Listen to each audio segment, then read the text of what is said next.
বাংলা, মানবতার সমাধান।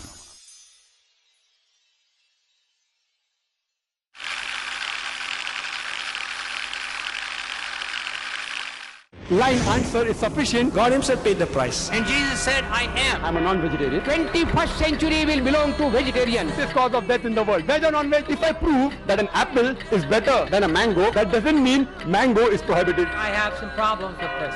Man has become an animal. He's more like a lawyer than like a scientist. Quran is incomplete. There's a misconception. Neither a single verse which is against established science. And I challenge Dr. William Campbell. It's a different situation. I will not tempt God. I apologize if I've hurt the feelings of any Christians. It was just a reply to Dr. William Campbell's book. The brother has asked a very complicated question. The answer is very clear. Major minor religion, fraud is prohibited. Ask me a direct question, I'll be too willing to give you a reply. Is milk veg or non-veg? If this was not done, life on the earth would have ceased to exist. Then could you please prove it authentically? The word Trinity doesn't exist. It's सीधी सी बात है. Smoking is prohibited. That's final. I hope I have answered properly. It's illogical and unscientific. That does not mean Quran is wrong. It has really moved me.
কয়েকটা কথা দিয়ে শুরু করছি।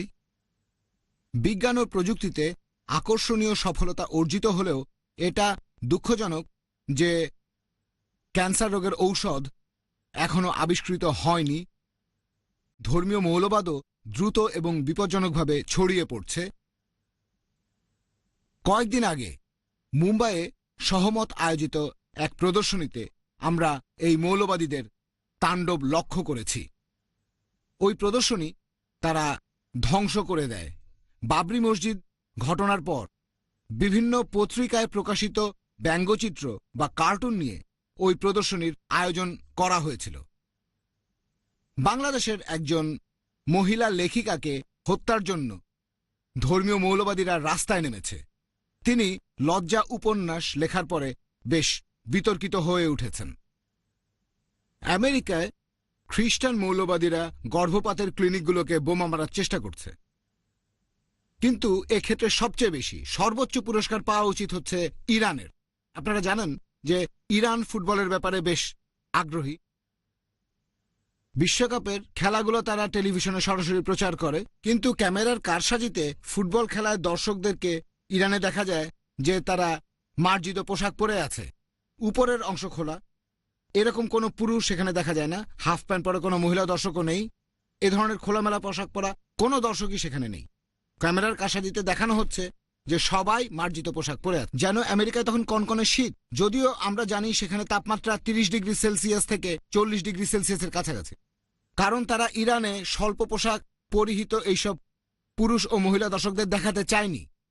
এটা ভিন্ন ধরনের একটা ধর্মীয় মৌলবাদ যা যে কোনো ধরনের স্বাধীন চিন্তাকে ভ্রুকুটি করে এবং তাদের নিজস্ব ধারণা অনুযায়ী ইতিহাস কি, ধর্ম কি ও এ ধরনের বিষয়ে ভিন্নমত পোষণকারী লোকদের দৈহিকভাবে আক্রমণ করে। এই প্যানেলে 4 জন বিশিষ্ট বক্তা আছেন। আমি তাদের সম্পর্কে সংক্ষিপ্ত পরিচিতি তুলে ধরব। সংশ্লিষ্ট বিষয়ে তারা 15 মিনিট করে কথা বলবেন। 12 মিনিট পর আমি তাদের সতর্ক সংকেত দেব যাতে তাদের বক্তব্য সংক্ষিপ্ত করতে পারেন। 4 জন বক্তা তাদের বক্তব্য শেষ হওয়ার পরে প্রশ্ন এবং উত্তর পর্ব শুরু হবে। প্রশ্ন করা হবে দর্শকদের মধ্য থেকে। প্রশ্ন হবে সংক্ষিপ্ত এবং প্রাসঙ্গিক। আপনারা জানেন ভারতীয় সাংবাদিকরা প্রশ্ন করেন না, তারা টাইমস অফ ইন্ডিয়ার মতো সম্পাদকীয় করে। আশা করি এমন ঘটনা এখানে ঘটবে না। কোনো বিশেষ বক্তার কাছে প্রাসঙ্গিক প্রশ্ন আমরা বাছাই করব। আমি নিশ্চিত আমরা একটা প্রাণবন্ত অধিবেশন পেতে যাচ্ছি। আমাদের বক্তাদের মধ্যে আছেন ফাদার মেরন পেরেরা, আমার বাম পাশে। তিনি একজন খ্রিস্টান পাদ্রী, জেসুইট ধর্মমতের অনুসারী। কয়েক বছর ধরে তিনি মুম্বাইয়ে জেভিয়ার ইনস্টিটিউট অফ কমিউনিকেশনসে শিক্ষক হিসেবে কর্মরত আছেন। তিনি একজন লেখক এবং ধর্মীয় বিষয়ের উপর অডিও ভিজুয়াল উপকরণের প্রযোজক। সাম্প্রদায়িকতা ও ধর্মীয় স্টিরিওটাইপের উপর অন্যান্য বিষয়সহ মিডিয়ার জন্য তার প্রকাশিত 2টা বিষয় হল পার্টলি ট্রু হোললি ফলস এবং স্ত্রী কথা। ফাদার পেরেরা সেন্ট মেরিজ মাসগাঁওয়ে বসবাস করেন। সেখানে তিনি জাতীয় জেসুইটের মাসিক পত্রিকা জীবন সম্পাদনা এবং জেসুইটের তথ্য ও গণসংযোগ অফিস পরিচালনা করেন।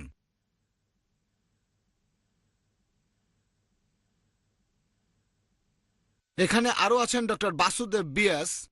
তিনি মুম্বাইয়ের পোদ্দার কলেজে 40 বছর যাবৎ হিন্দি ও আয়ুর্বেদের উপর একজন ভিজিটিং প্রফেসর। পেশায় ডক্টর বিয়াস একজন বৈদ্য। আমাদের আজকের আলোচ্য বিষয়ে তিনি গভীরভাবে পড়াশোনা করেছেন। তার পাশে আছেন ডক্টর জাকির নায়েক। তিনি গ্র্যান্ট মেডিকেল কলেজ থেকে MBBS পাশ করেন। তিনি ইসলামিক রিসার্চ ফাউন্ডেশনের সেক্রেটারি জেনারেল, কম্পারেটিভ রিলিজনের একজন ছাত্র। আমাকে বলা হয়েছে যে ভগবদ্গীতা ও উপনিষদ সহ সব ধর্মগ্রন্থ থেকে তিনি অক্ষরে অক্ষরে উদ্ধৃতি দিতে পারেন। আমাদের সর্বশেষ বক্তা হলেন মিস্টার অশোক সাহানে। তিনি বিতর্কিত বই লজ্জা মারাঠি ভাষায় অনুবাদ করে খ্যাতি অর্জন করেছেন। সুতরাং আমাদের এখানে বিভিন্ন ধরনের যোগ্যতা সম্পন্ন বিভিন্ন শ্রেণীর 4 জন বক্তা আছেন। অত্যন্ত আকর্ষণীয় আলোচনার একটা অনুষ্ঠান শুরু হতে যাচ্ছে। আমি এখন ফাদার পেরেরাকে অনুরোধ করছি শুরু করার জন্য, অথবা ফুটবলের ভাষায় বলছি কিক অফ। মিস্টার গঙ্গাধর, আপনাকে ধন্যবাদ। প্রিয় বন্ধুগণ, আমাদের সামনে আলোচনার যে বিষয় আছে তা হল ধর্মীয় মৌলবাদ কি আমাদের বাক স্বাধীনতার জন্য বাধাস্বরূপ? এ বিষয়ে কেউ শান্তভাবে সাধারণভাবে বেশ তাড়াতাড়ি উত্তর দিতে পারেন হ্যাঁ, এবং এরপর আর আলোচনার কিছু থাকে না। এটা কাউকে করতে দেয়া হলে তা হবে নিশ্চিতভাবে বিভ্রান্তিকর। কারণ আমি মনে করি উপলব্ধির জন্য কিছু কিছু বিষয় গুরুত্বপূর্ণ। কারণ আমি মনে করি এ ধরনের একটা গ্রুপ উপলব্ধির জন্য ভালোভাবে প্রস্তুত আছে। কেন 20 শতকের শেষ প্রান্তে এসেও এমনটি হলো? কেন আবার পুনরুত্থান ঘটল ধর্মীয় মৌলবাদের? আমরা যখন চিন্তা করেছি যে এটা হবে বিজ্ঞান ও প্রযুক্তিগত উন্নয়নের যুগ, তখন এমন হলো কেন যে আজকালকার পত্র পত্রিকায় ধর্ম আবারও শিরোনাম হিসেবে ফিরে এসেছে? আমরা ভেবেছিলাম যে 1 শতাব্দী আগে, কয়েক দশক আগে মৃত্যু হয়েছে ধর্মীয় মৌলবাদের। শুধু তাই নয়, প্রত্যেক প্রধান ধর্মে মৌলবাদী আছে।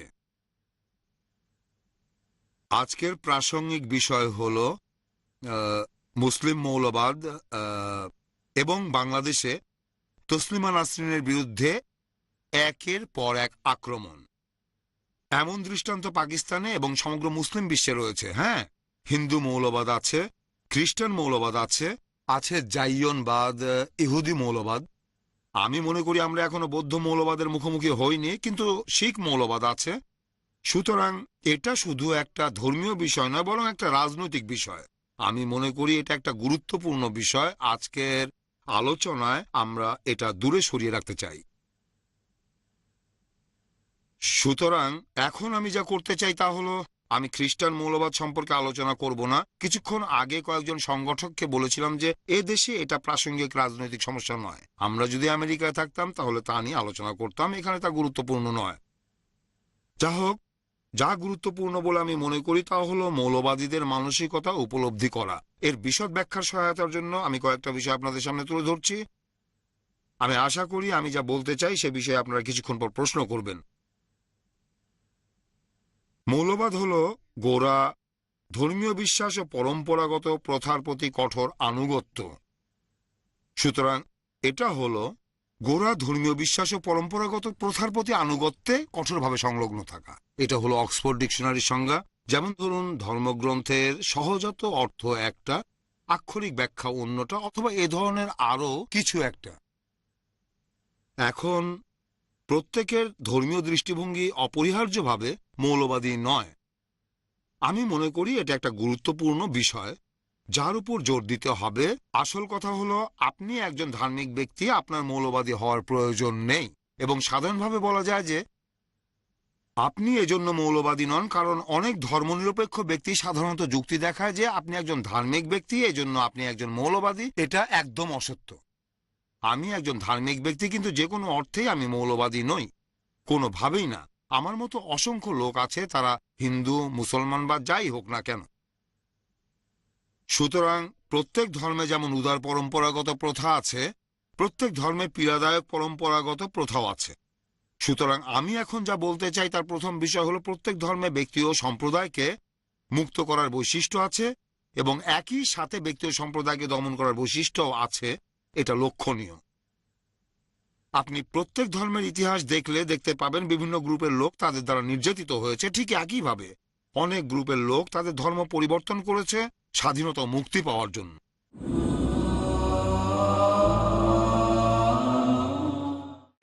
আল্লাহর একত্বের প্রতি ভরসা, একনিষ্ঠভাবে একমুখী হয়ে সব দিক থেকে তাকে এক জানতে হবে। শিরক থেকে সম্পূর্ণ বিরত থাকা, শিরক মহাপাপ, কোনো সন্দেহ নেই, এবং সেটা ঈমানকে পরিপূর্ণ ধ্বংস করে দেবে।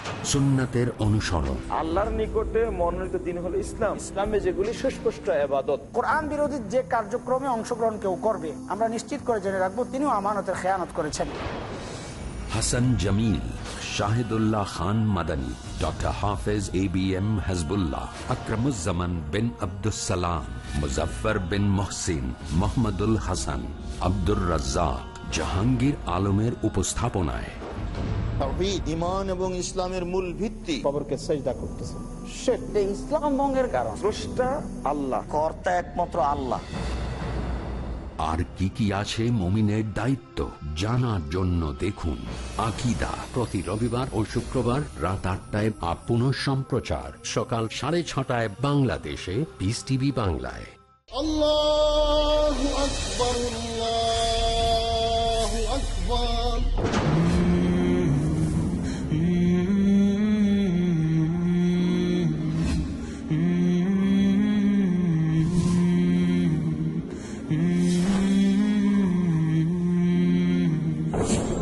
আল্লাহর কালাম কোরআন বুঝতে চান? কোরআন বুঝতে হলে সহায়ক হিসাবে কোরআন সংশ্লিষ্ট কিছু বিষয় জানতে হবে।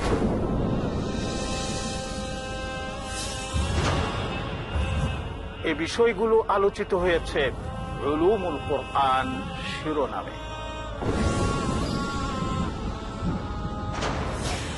উলুমুল কোরআন সিরিজ শুনতে ও দেখতে আমার উপস্থাপিত প্রোগ্রামে চোখ রাখুন একমাত্র পিস টিভি বাংলায়।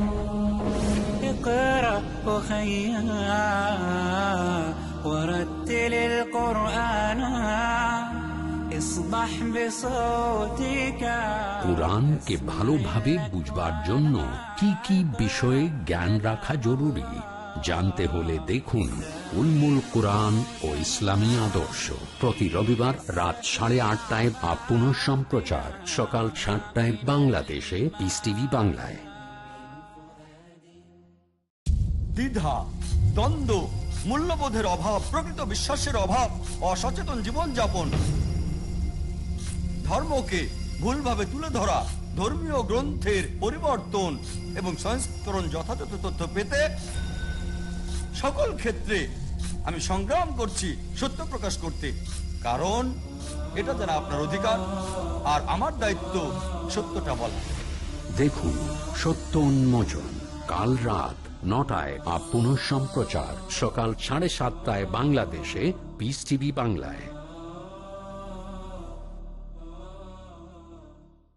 সৃষ্টিকর্তাকে জানার জন্য ইসলামের হুকুম সমূহ মেনে চলার গুরুত্ব কি? ভালো মন্দের মাঝে তফাৎ করার জন্য চেতনা দিয়েছেন, আল্লাহর শরীয়তের বাইরে যাওয়ার সুযোগও তার দিয়েছেন। মানবতাকে রক্ষা করার জন্য আল্লাহ সুবহানাহু ওয়া তাআলা তিনি ইসলাম দিয়েছেন। এটা অনুসরণের ভিতরেই মানুষের কল্যাণ নিহিত রয়েছে। ইসলামই একমাত্র রাস্তা। প্রত্যেক ব্যক্তি জন্মগ্রহণ করে ইসলামের উপরে। মুজাফফর বিন মুহসিন, ডক্টর আব্দুল্লাহ জাহাঙ্গীর, শেখ শাহিদুল্লাহ খান মাদানী, আহমদুল্লাহ বিন মোহাম্মদ দেলবর হোসেন, হারুন হোসেনের উপস্থাপনায় ফিতরতের দাবি মানুষ ধর্ম মানতে বাধ্য। আল্লাহ সুবহানাহু ওয়া তাআলার কাছ থেকে ইসলাম আমাদের কাছে এসেছে। ধর্মের মধ্যে ইসলামে আল্লাহ মনোনীত দিন, প্রতিটি বিধান আল্লাহ তাআলা যেটা দিয়েছেন এটা মানুষের কল্যাণে। ইসলামের অনন্য গুণাবলী জানতে দেখুন আমাদের অনুষ্ঠান ইসলাম মানার দুনিয়াবি ফায়দা, প্রতি শনিবার রাত 9:30 বা পুনঃ সম্প্রচার সকাল 8টায় বাংলাদেশে পিস টিভি বাংলায়।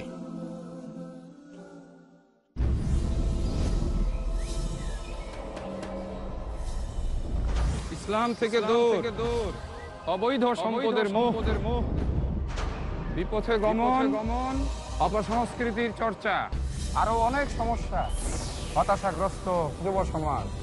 কেন আমাদের যুবকের জন্য জরুরি ইসলামের আলো, আধুনিক সভ্যতা ও আমাদের যুব সমাজ? প্রতি সোমবার ও মঙ্গলবার রাত 11:30 বা পুনঃ সম্প্রচার সকাল 10:30 বাংলাদেশে পিস টিভি বাংলায়।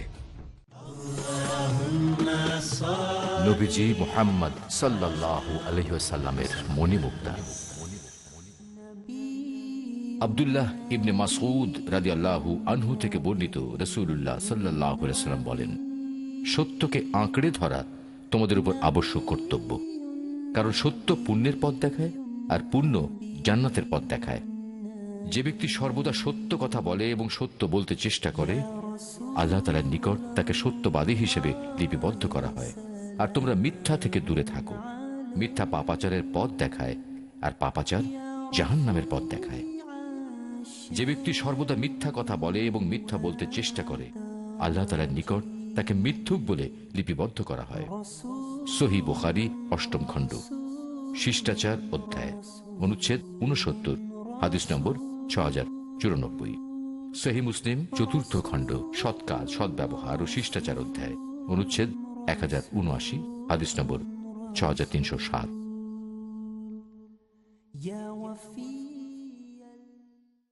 যা মানুষকে আখিরাতমুখী করে। আল্লাহ তাআলা চান মানুষ যেন আখিরাতে প্রতিযোগিতা লিপ্ত হয়ে যায়। যা পার্থিব লোভকে হ্রাস করে। বেশি বেশি পাওয়ার নেশা, বেশি বেশি পাওয়ার আগ্রহ তোমাদেরকে অতি ব্যস্ত করে ফেলবে। যা দিন ও দুনিয়াবি পরীক্ষায় সফলতা দান করে। আল্লাহ তাআলা আমাদেরকে সম্পদ দিয়ে পরীক্ষা করেন, সম্পদ নিয়ে পরীক্ষা করেন। যা আত্মসমীক্ষায় অনুপ্রাণিত করে। আমি পুরো সময়, পুরো এনার্জি, পুরো চিন্তা, পুরো সংগ্রাম সাধনা যা কিছু করলাম, কোনটা অর্জন করার জন্য করলাম। জানুন কেমন করে অর্জন করা যায় আল্লাহর অনুগ্রহ। অন্তরে আল্লাহ ভীতি সৃষ্টিকারী হাদিস সমূহ প্রতি রোববার, মঙ্গলবার ও শুক্রবার রাত 11টায় বা পুনঃ সম্প্রচার সকাল 10টায় বাংলাদেশে পিস টিভি বাংলায়। Who was the first prophet? Was a prophet the first one to read and write? Did God speak to a prophet? A prophet in a prison. A prophet who commanded the birds, insects, and animals? Want to know more? Join us for Stories of the Prophet. নবীদের কাহিনী প্রতি রবিবার সন্ধ্যা 7টায় বা পুনঃ সম্প্রচার সকাল 11টায় বাংলাদেশে piece TV বাংলায়।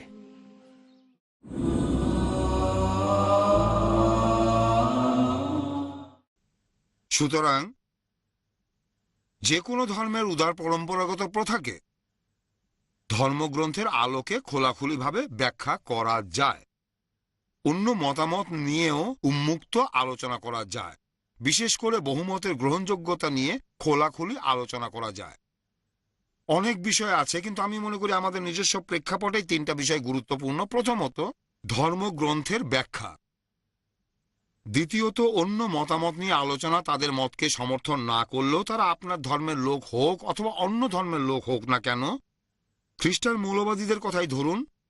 একটু আগে মিস্টার গঙ্গাধর বললেন একটা গ্রুপকে মার্কিন যুক্তরাষ্ট্রে নৈতিক সংখ্যাগরিষ্ঠ বলা হয়। অনেক মৌলবাদী টেলিভিশনে প্রচারকের ভূমিকায় কাজ করে থাকেন।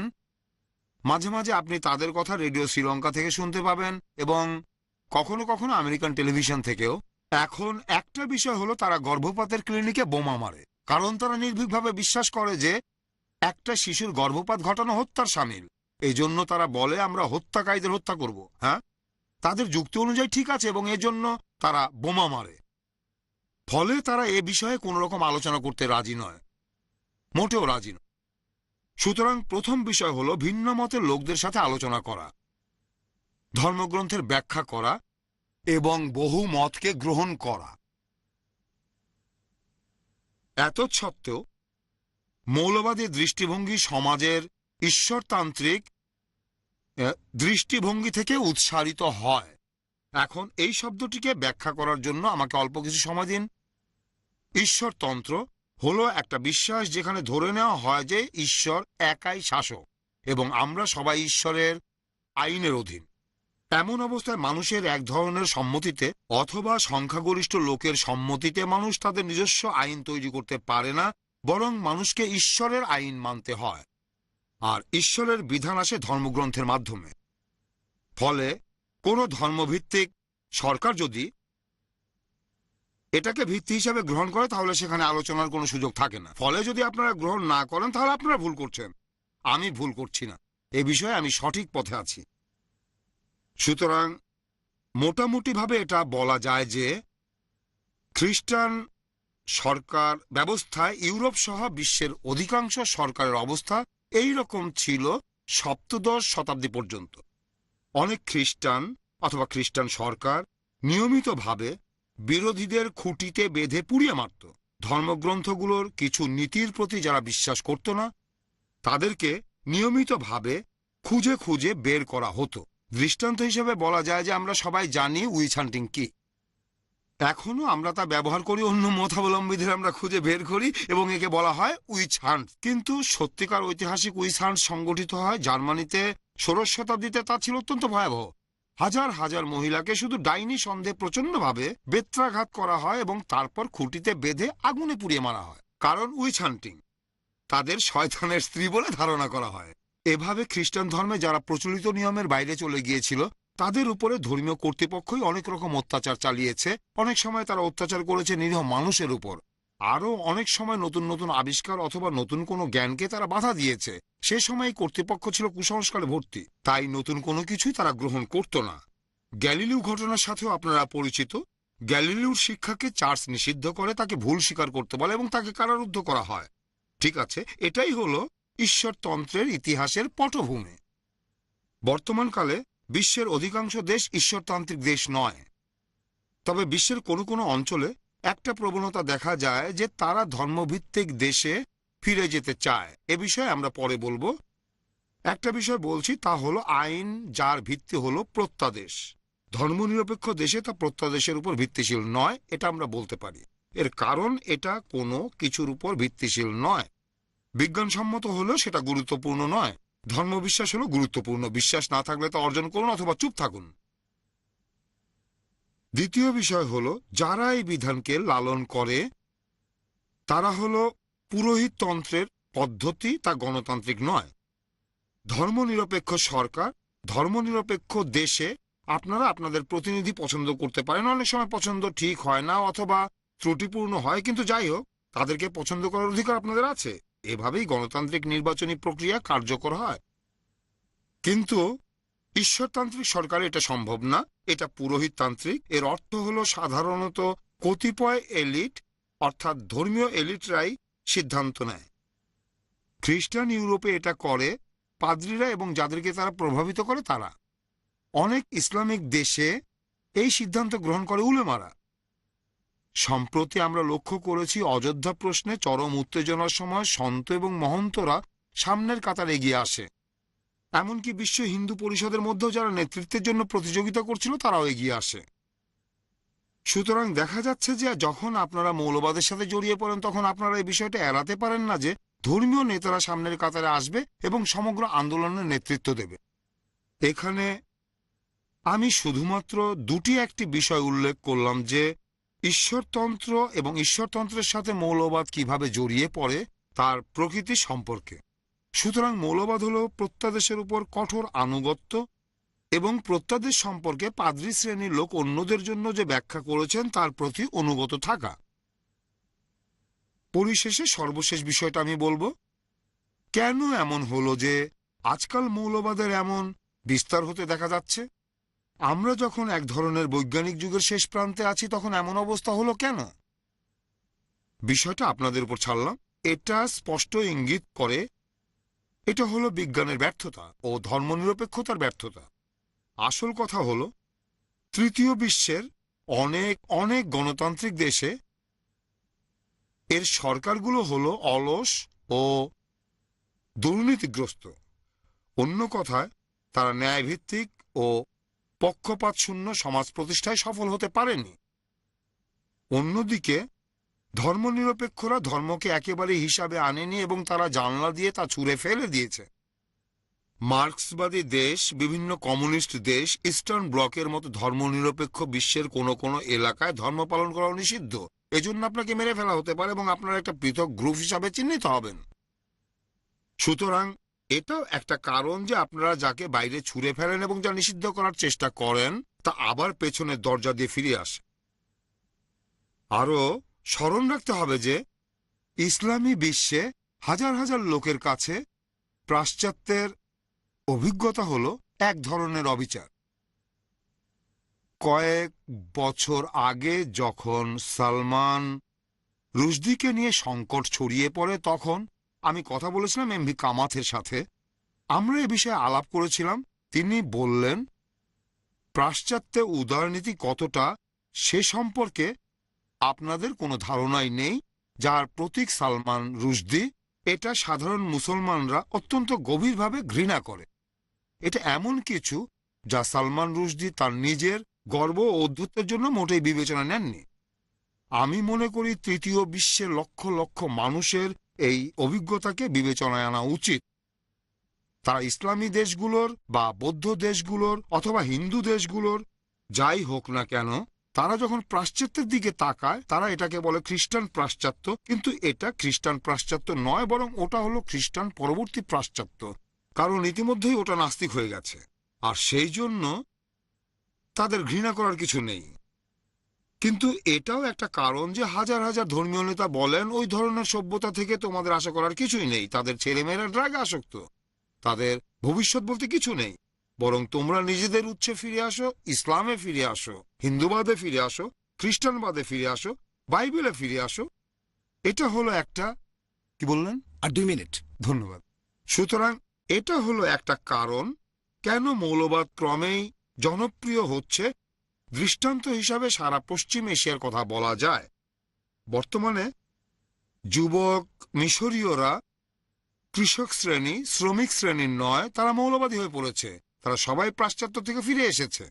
হ্যাঁ, কায়রো ও পশ্চিম এশিয়ার অন্যান্য অঞ্চলে মুসলিম ব্রাদারহুডের অনেকেই ছাত্র। মৌলবাদ মূলত সহজ ধরনের সমাজে ফিরে যাওয়ার জন্য সবসময় সহজ সমাধান দেয়। আমি বিশ্বাস করি যে এটা সম্ভব নয়। এটা এমন এক ধরনের সমাধানের কথা বলে যা 2-3 শতাব্দী আগে ঠিক ছিল, কিন্তু বর্তমানে নয়। বর্তমানে আমরা এক বহুবাদী সমাজে বাস করছি। আমরা বাস করছি একটা বৈজ্ঞানিক যুগের মধ্যে। মৌলবাদীরা আমাদের বন্ধ করে রাখতে চায়, তারা আমাদের সেখানেই রাখতে চায় এবং বলে ঠিক আছে আমরা সবাই একই জিনিস বিশ্বাস করতে পারি, কিন্তু আমরা এখন আর বিশ্বাস করি না। ফলে আজকের চ্যালেঞ্জ হলো কার্যকর গণতান্ত্রিক নিরপেক্ষ সমাজ প্রতিষ্ঠা করা। এটা কার্যকর হলে মৌলবাদের পক্ষ থেকে কোনো হুমকি আসবে না।